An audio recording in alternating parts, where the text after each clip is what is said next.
सूर्य के बारे में दो प्रकार से पढ़ना है। एक तो इसका क्या करना है, बाहरी क्या करना है, बाहरी अध्ययन करना है कि इसके बाहर क्या क्या चीजें हैं। और एक अध्ययन करना है कौन सा, आंतरिक। कौन सा अध्ययन करेंगे, आंतरिक। एक हो जाएगा बाहरी अध्ययन और एक क्या हो जाएगा, आंतरिक अध्ययन। जैसे कि पृथ्वी है ना, पृथ्वी में भी दो प्रकार से पढ़ा जाता है। पृथ्वी के अंदर का पढ़ोगे तो क्या कहलाता है, जियोलॉजी। क्या कहलाता है, जियोलॉजी। जियोलॉजी मतलब होता है भूगर्भ विज्ञान। पता है कि नहीं पता?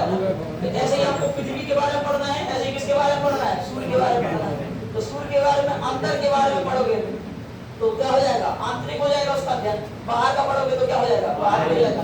ठीक है, तो बाहर देखना है, बाहर में क्या क्या चीजें होती हैं, और अंदर भी देखना है, अंदर क्या क्या चीजें होती हैं। प्रकाश किस प्रकार से पृथ्वी पर आता है, फोटॉन किस प्रकार से पृथ्वी पर आता है, उसमें से गामा किरणें किस प्रकार से निकलती हैं, एक्स किरणें किस प्रकार से निकलती हैं। सौर कलंक क्या होता है, जानते हो सौर कलंक क्या होता है, नहीं जानते? सूर्य पे क्या पड़ जाता है, धब्बा पड़ जाता है, उसी को क्या कहा जाता है, सौर कलंक। जैसे तुम्हारे मुंह पे कभी धब्बा पाया जाता है, पाया जाते नहीं पाया जाता, उसी को क्या कहा जाता है, कलंक। क्या कहा जाएगा, कलंक। कलंक एक कच्चा भी है। सूरज पे भी क्या हो जाते हैं, धब्बे हो जाते हैं, जिसको क्या कहा जाता है, कलंक कहा जाता है। क्या कहा जाएगा, कलंक। सोलर स्पोर्ट कहा जाता है। क्या कहा जाएगा, सोलर स्पोर्ट। वही कभी कभी उसकी ज्वाला है ना, पृथ्वी पर आ जाती है, अपन लोग बच जाते हैं। किसकी वजह से, वायुमंडल की वजह से। किसकी वजह से बच जाते हैं। चलो देखिए इसके अंदर आंतरिक बात का अध्ययन करने की। जैसे कि देखो ये सूर्य है, इसका सूर्य पे कहीं ना कहीं पे क्या होगा, केंद्र होगा कि नहीं होगा, होगा कहीं ना कहीं केंद्र। ठीक है, कहीं ना कहीं जो केंद्र होगा तो हम इसको पढ़ने के लिए इतना भाग क्या कर लेते हैं, बाहर निकाल लेते हैं। जैसे एक है, उसके को अगर देखना है कितनी लेयर है उसकी, तो उसको एक क्या कर लीजिए, काट लीजिए, आराम से क्या कर सकते हैं, देख सकते हैं कि नहीं देख सकते, आराम से दिख जाएगा कि नहीं दिख जाएगा। उसी प्रकार से जो सूर्य है, सूर्य का ये वाला जो भाग है, ये वाला अंदर वाला, मतलब इतना होगा कि नहीं होगा, नहीं होगा इतना। इस वाले भाग को कहा जाता है कोर। क्या कहा जाएगा, कोर। अंदर के भाग को क्या कहा जाता है, कोर। केंद्र वाले भाग को क्या कहा जाएगा, कोर। कोर का सबसे ज्यादा टेम्परेचर होता है 15 मिलियन डिग्री सेल्सियस। कितना रहता है, 15 मिलियन डिग्री। सूरज का पृष्ठीय तापमान कितना है, कोर के अंदर जाओगे तो कितना हो जाएगा, 15 मिलियन। कितना हो जाएगा, 15 मिलियन। ठीक है, इसके बाद ये जो परत है ना, इतना वाला भाग, इस वाले भाग को कहा जाता है रेडियो एक्टिव जोन। कौन सा जोन कहा जाता है, रेडियो। जो सबसे बाहरी वाला भाग है, इसको कहा जाता है कन्वेक्टिव जोन। कौन सा जोन कहा जाएगा, रेडियो एक्टिव जोन हो जाएगा। और कौन सा जोन हो जाएगा, कन्वेक्टिव। और सबसे भीतरी वाला कौन सा हो जाएगा, सबसे भीतरी वाला कोर। कोर के ऊपर वाला क्या होगा, रेडियो एक्टिव। के ऊपर कौन हो जाएगा, पता हो जाएगा, चश्मा वाला गांधी जी बना देंगे तुमको। ठीक है, हाँ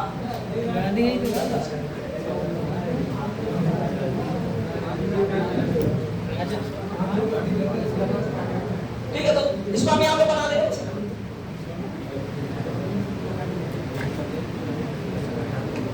बताओ ये वाला बात क्या कहलाएगा, इसका क्या कहलाएगा, इसका कोर क्या रहेगा। सबसे ज्यादा टेम्परेचर किसका रहेगा, क्वेश्चन पूछा जाएगा कि जो सूर्य है, इस सूर्य में हाइड्रोजन और हीलियम कैसे रहती हैं, सबसे ज्यादा किस एरिया में रहती है। इसी में सबसे ज्यादा क्या पाया जाता है, हाइड्रोजन पाया जाता है। और क्या पाया जाता है, हाइड्रोजन और हीलियम का क्या होता है, संलयन होता है। क्या होता है, हाइड्रोजन और हीलियम का संलयन कहाँ पे होता है, टेम्परेचर कितना हो जाता है, टेम्परेचर होता है इसका कितना, 15 मिलियन डिग्री सेल्सियस। कितना हो जाएगा, 15 मिलियन डिग्री सेल्सियस। क्या हो जाएगा, टेम्परेचर हो जाएगा किसका, कोर का। कोर के बाद ये वाला जो जोन है, ये वाला, इस वाले जोन को क्या कहा जाता है, रेडियो एक्टिव जोन। ठीक है, और ये बाहर वाला जो बचा है, इसको क्या कहा जाएगा, कन्वेक्टिव जोन।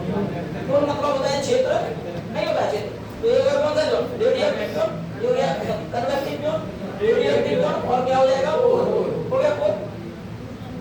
बताएंगे सबसे ज्यादा टेम्परेचर कहाँ का है, सबसे ज्यादा टेम्परेचर कोर के पास जाओगे ना, तो जो रेडियो एक्टिव जोन होता है ना, इसी रेडियो एक्टिव जोन से क्या निकलती है, कई प्रकार की क्या निकलती है, किरणें निकलती हैं। तभी तो नाम क्या हो गया इसका, रेडियो एक्टिव जोन। इसी में से निकलेगी कौन सी किरण, अल्फा किरण। इसी में से निकलेगी कौन सी किरण, ये गामा है, ये यहाँ पे अल्फा मान देते हैं। तो कौन सी किरण निकलेगी, अल्फा किरण निकलेगी, गामा किरण निकलेगी, बीटा नहीं निकलती। कौन सी निकलती है, एक्स किरण। और इसी में से क्या निकलता है, फोटॉन निकलता है। क्या निकलता है? फोटॉन। इसी फोटॉन को अपन लोग नॉर्मली बोलचाल की भाषा में कहते हैं प्रकाश। क्या कहा जाता है? प्रकाश। आप लोगों ने फिजिक्स में पढ़ा होगा प्रकाश, प्रकाश का ध्रुवीकरण पढ़ा होगा, पोलराइजेशन पढ़ा है, नहीं पढ़ा है?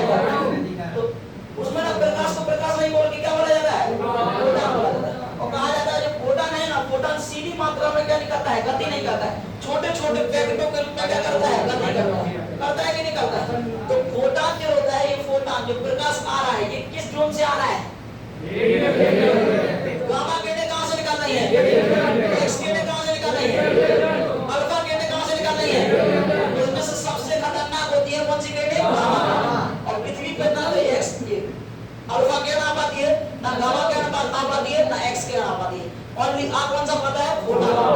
अगर ये सभी पृथ्वी पर आ जाएंगे, अगर ये सभी कहां पे आ जाएंगे? पृथ्वी पर आ जाएंगे, बचोगे तो गामा किरण आएगी ना, सबसे खतरनाक कौन सी किरण होती है? एक्स किरण थोड़ी क्या होती है? कम खतरनाक होती है। एक्स किरण जो रहती है ना, तो एक्स किरण में क्या होता है? मास आपका क्या कर देती है? छेद के निकल जाती है। जब भी आपका एक्सरा किया जाता है ना, तो आंख रख दिया जाता है, रख दिया जाता है, और ऊपर से क्या मारी जाती है? एक्स किरण मारी जाती है। अब नीचे पटरा लगा देता है, क्या लगा देता है उसमें? लगाता है कि नहीं लगाता? करवा में क्या हुआ एक्सरा? नहीं कराया, आज करवा के देखना। 1000 रुपये लगा फ्री में सैटाई में जाके करवा के देखो। तो मशीन जो रहती है ना, उस मशीन में से कौन सी किरणें निकलती है? एक्स किरणें निकलती है। एक्स किरण में अगर हाथ काम करता, अगर हाथ का क्या कराना है? एक्सरा कराना है, तो ऊपर जो उसका रहता है ना, उसी से क्या निकलती है? एक्स किरणें निकलेगी। एक्स किरणें निकलेगी तो आपका जो मास होगा ना, उस मास को क्या कर जाएंगे? छेद के निकल जाएंगे। मास को क्या कर जाएंगे? छेद को निकल जाएंगे। लेकिन जो हड्डी होती है ना, उस हड्डी से नहीं निकल पाती, तो एक्स किरणें आती है, हड्डी से टकरा के वापस लौट जाती है। और गामा किरण जो रहती है ना, इतनी खतरनाक है ना, अगर गामा किरण के द्वारा एक्सरा कराओगे ना, कुछ नहीं आएगा, कहीं नहीं आना।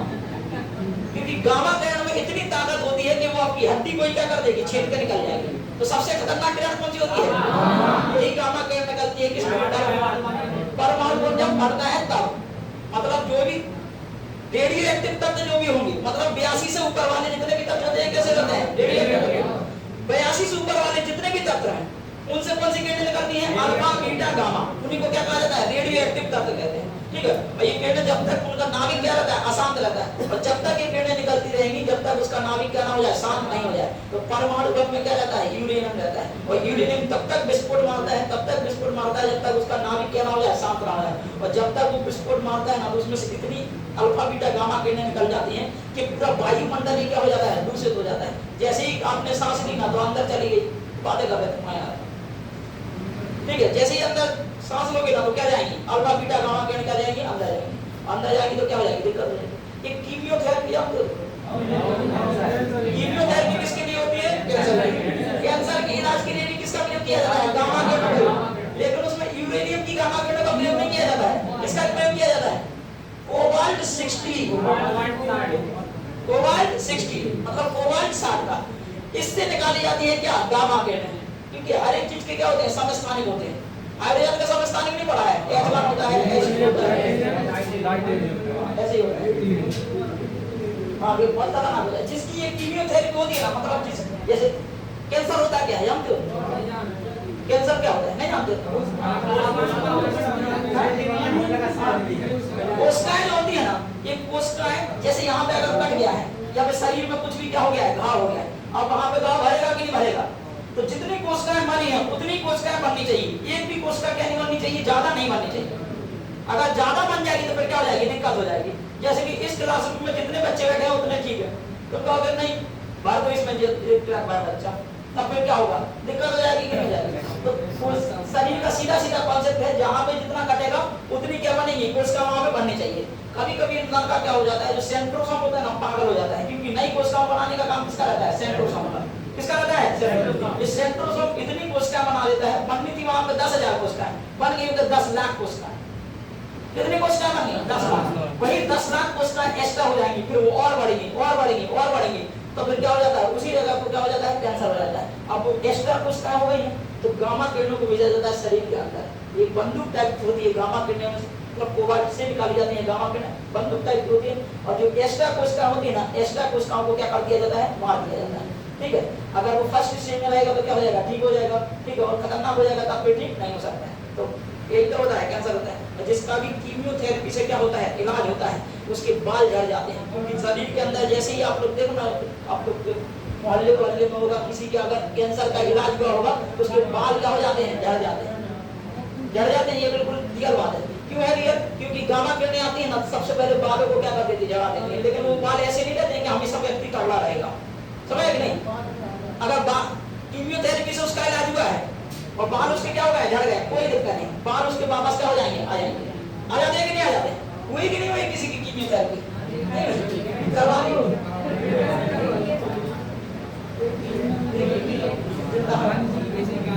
बहुत देखा चाहिए। तो ये सब बता, ये सब किरणें निकल कहां से रही हैं? कौन से निकल रहे हैं?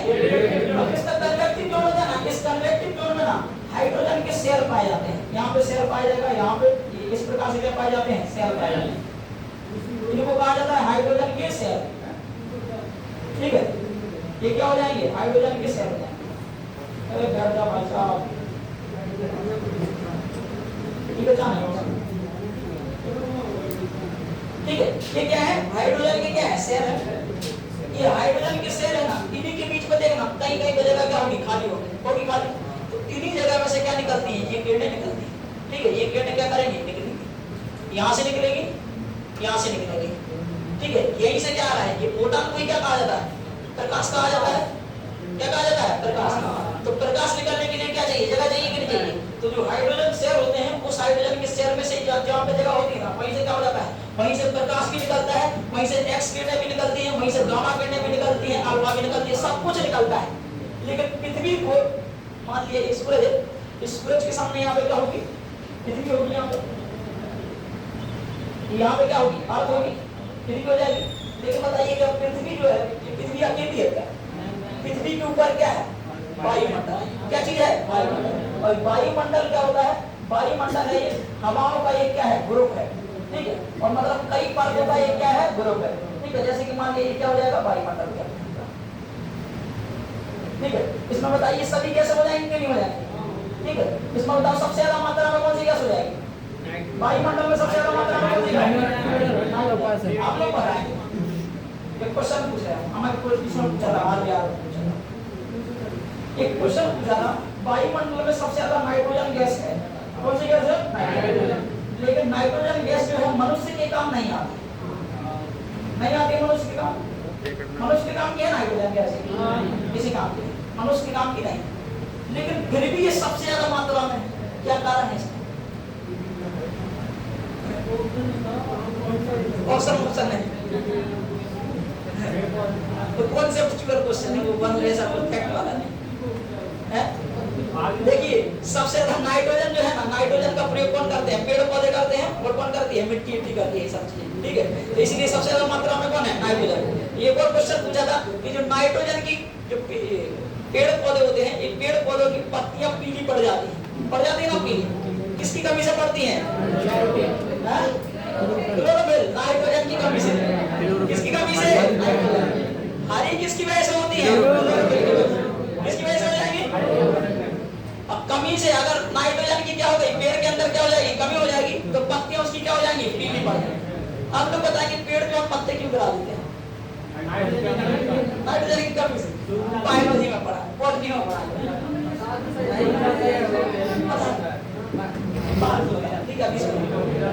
देखो ये सूरज की इसमें से बताइए सबसे ज्यादा टेम्परेचर कहाँ का है, कोर का है। इसी कोर में से क्या निकल रही है, मतलब क्या निकल रही है, किरणें निकल रही है। और ये यहाँ से होते हुए किस जोन से बाहर निकल रही है, कन्वेक्टिव जोन से क्या निकल रही है, बाहर निकल रही है। ये सूरज की क्या कहलाती है, ये लपटें कहलाती है।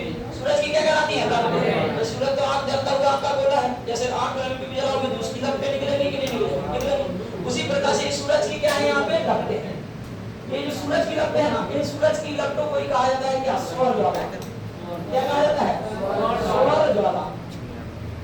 सूरज की लपटों को क्या कहा जाता है, ये सौर ज्वाला जो होती है ना, इनका टेम्परेचर होता है लगभग कितना डिग्री सेल्सियस, 7000 डिग्री सेल्सियस। कितना होता है, 7000 डिग्री सेल्सियस क्या होता है, टेम्परेचर होता है किसका, सौर ज्वाला। यही सौर ज्वाला, इसमें इतनी ताकत होती है कि कहां तक आ जाती है, पृथ्वी तक आ जाती है। कहां तक आ जाती है, पृथ्वी तक आ जाती है। किसी कोई इसमें से सौर ज्वाला जो रहती है ना, कोई सौर ज्वाला जो रहती सकती है, 7000 डिग्री तक रहेगी। मतलब जिसका टेम्परेचर ज्यादा है वो फिर जाती है कहाँ तक, पृथ्वी तक फिर जाती है। कोई सौर ज्यादा निकलती है, उसका टेम्परेचर क्या रहता है, कम रहता है। तो सूर्य के पास अपना गुरुत्वाकर्षण बल है, सूर्य कहता है कहाँ पे जा रहा है, तो कहता है कि घूमने जा रहे हैं पृथ्वी के पास, कहता है कि नहीं जाना है, हमारा टेम्परेचर क्या है, कम है। तो वापस क्या कर लेता है, उसको खींच लेता है, वापस क्या कर लेता है, खींच लेता है। तो जो वापस जो सौर ज्यादा खींची गई है, बताइए इसका टेम्परेचर कम होगा कि ज्यादा होगा, इसका टेम्परेचर क्या होगा, कम होगा। और जो जा रही है कहाँ तक, पृथ्वी तक, कहाँ तक जा रही है, पृथ्वी तक। कुछ जो सौर ज्यादा यहाँ से भी निकल रही है कि नहीं निकल रही है, जिनका टेम्परेचर हाई होगा वो जाएंगे कहाँ तक, पृथ्वी तक। जिनका टेम्परेचर कम होगा, पृथ्वी सूरज उनको क्या कर देगा, वापस क्या करेगा, खींच लेगा कि नहीं खींच लेगा। अब वापस खींच के कहता है कि आप हमारे अंदर क्या हो जाओ, चल जाओ वापस आओ, जहाँ से निकले थे ना वहीं से क्या हो जाओ, वापस जाओ। उसी जगह पे क्या बन जाता है, काला काला क्या बन जाता है, धब्बा बन जाता है। काला काला क्या बन जाता है, धब्बा। तो उसी एरिया को कहा जाता है सौर कलंक। क्या कहा जाता है, सौर कलंक। इसको कहा जाता है सोलर स्पॉट। क्या कहा जाएगा इसको, सोलर स्पॉट। मतलब सूर्य के ऊपर क्या लग गया है, कलंक लग गया है। आप सूरज को देखना कभी उसकी इमेज करके, कभी आप रहता था ठीक रहता, ठीक है, उसकी इमेज आप लोग क्या करना, निकाल के देखना, उस पर सर्च करना सौर कलंक के बारे में। तो सूर्य आपको दे देगा, कहीं कहीं पे ब्लैक ब्लैक कलर का क्या रहेगा, उसमें धब्बा सा रहेगा। उसी ब्लैक धब्बे को ही क्या कहा जाता है, सौर कलंक कहा जाता है। क्या कहा जाता है, सौर कलंक। निकला लगा, दिखाओ दिखाओ जरा, निकला इमेज बनाओ, इमेज काम अच्छा है तू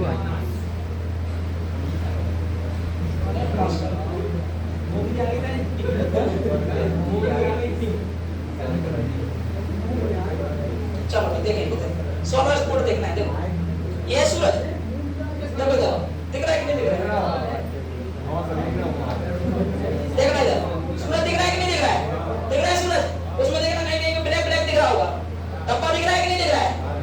इसी वाले जो जहाँ पे धब्बा है वहां पे क्या होगा, सौर ज्यादा निकल रही होगी, वही सौर ज्यादा वहां पे क्या हो गई होगी, वापस लौट गई होगी। उसका टेम्परेचर क्या होगा, कम होगा। कम टेम्परेचर रहता है ना, उसके पास शक्ति ज्यादा नहीं रहती है। अगर इसका ज्यादा टेम्परेचर होता ना तो कहते कि हमारे पास बहुत ज्यादा टेम्परेचर, जा रहे हैं हम तुम्हारे गुरुत्वाकर्षण से दूर जा रहे हैं। लेकिन इसका टेम्परेचर क्या है, बहुत ज्यादा क्या है, कम है। इनकी तुलना में जो ये आ रही है, इनकी तुलना में क्या है, कम है। तो ये क्या हो जाती है, वापस क्या हो जाती है, लौट जाती है। और जब अंदर प्रवेश करती है ना, तो पृथ्वी जो सूरज है यहाँ पे, इस सूरज की इस वाले एरिया को क्या कर देती है, काला कर देती है। इसी काले वाले क्षेत्र को क्या कहा जाता है, सोलर स्पॉट। क्या कहा जाता है, सोलर स्पॉट। दिख रहा है कि नहीं दिख रहा है, सोलर स्पॉट दिख रहा है। तो बताएंगे सौर कलंक क्या होता है, सौर ज्यादा है जहाँ से उत्पन्न होती है और फिर अंदर जहाँ पे जाती है, उसी को क्या कहा जाता है, सोलर स्पॉट। क्या कहा जाएगा, बताएंगे सोलर स्पॉट की घटना कहाँ पे होगी, चंद्रमा पे होगी, पृथ्वी पे होगी कि सूरज पे होगी, सूरज पे। कहाँ पे हो जाएगी, ठीक है। तो यही क्या कह रहा है कि सौर ज्यादा है। जिनका कम टेम्परेचर था वो बन गई क्या, उन्होंने क्या बना दिया, सोलर स्पॉट बना दिया, अर्थात क्या हो गई, वापस लौट गई। और जिनका टेम्परेचर ज्यादा है, जिनका टेम्परेचर क्या है, अब देख लो भैया सोलर कलंक कहाँ देखो, और कुछ देख लीजिए, हम कुछ बता एक चीज और बताएंगे, वो भी देखना देखना। जो जिनका टेम्परेचर कम था वो वापस लौट गई, जिनका टेम्परेचर ज्यादा रहता है जो पूरा कहता है कि जाओ, ठीक है। क्योंकि इसका जो गुरुत्वाकर्षण बल है ना, एक गुरुत्वाकर्षण बल इनको नहीं खींच पाता है, जिनका टेम्परेचर ज्यादा रहता है उनको नहीं खींच पाता है। तो यही जो रहती है ना, यही क्या हो जाती है, ये आ जाती है कहाँ तक, पृथ्वी तक।